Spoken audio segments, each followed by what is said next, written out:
तर कल्याण डोंबिवलीमध्ये काही ठिकाणी असे आरोप केले जात आहेत की ऍसिड टोननं जे मतदान केल्यानंतरची जी बोटावरची शाई आहे ती पुसली जाते.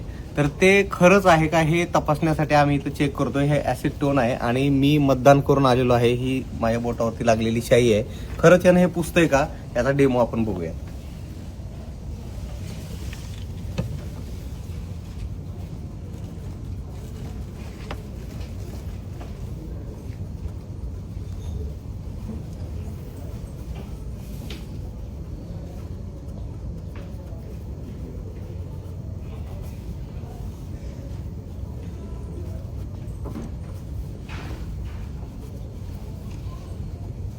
आणि आपण इथं बघतोय की म्हणजे खरंच दिसतंय असं की ती शाई पूर्णपणे पुसली जाते.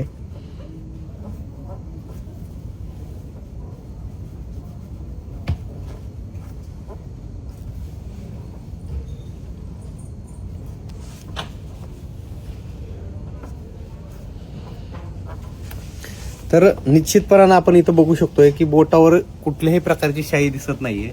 त्यामुळं ते जे आरोप केले जात आहेत ते खरं आहे असं म्हणावं लागेल. कारण हे फॅक्ट चेक समोर आपल्या झालेलं आहे.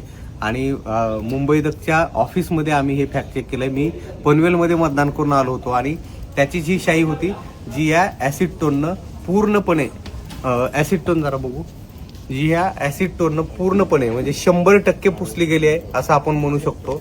त्यामुळं ते जे आरोप केले जात आहेत यात कुठंतरी सत्य आहे असंच म्हणावं लागेल. सर देखिए, अभी मैंने ये मार्कर मेरे को लगाया हुआ है. अब इसको मिटा के दिखाइए. देखिए कहीं मिट रहा है. देखिए आपके सामने कर रहा हूँ, कहीं मिट रहा है. ऐसा है कि हो सकता है कि किसी का इसके ऊपर ऑब्जेक्शन हो. इलेक्शन कमीशन ने देखना चाहिए. और कुछ इस्तेमाल करना है तो करना चाहिए. मैं तो बोलता ऑयल पेंट करना है तो ऑयल पेंट करिए. चुनाव निष्पक्ष होने चाहिए. लेकिन हर चीज पर इस प्रकार से इश्यू तैयार करके मानो हमारे जो लोकतांत्रिक संस्थाएं हैं उन संस्थाओं के ऊपर एक प्रकार से प्रश्न चिन्ह निर्माण करना है गलत बात. 29 में से कितने में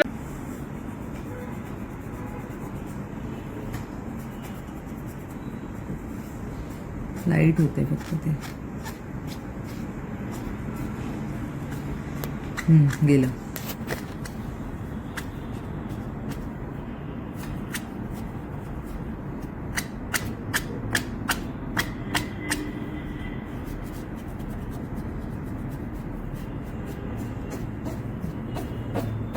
you can go and vote again. मी सचिन सावंत आत्ताच मतदान करून आलो आणि मुंबई महानगरपालिकेच्या माध्यमातून ही मतदानाची प्रक्रिया होते आहे. तिथे मार्कर पेननं तुम्हाला शाई लावली जाते आणि ती नेल पॉलिश रिमूव्हरने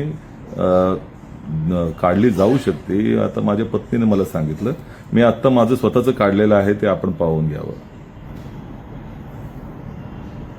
आता आपण माझ्या पत्नीचं बघूया तिचं कसं काढता येतंय ते.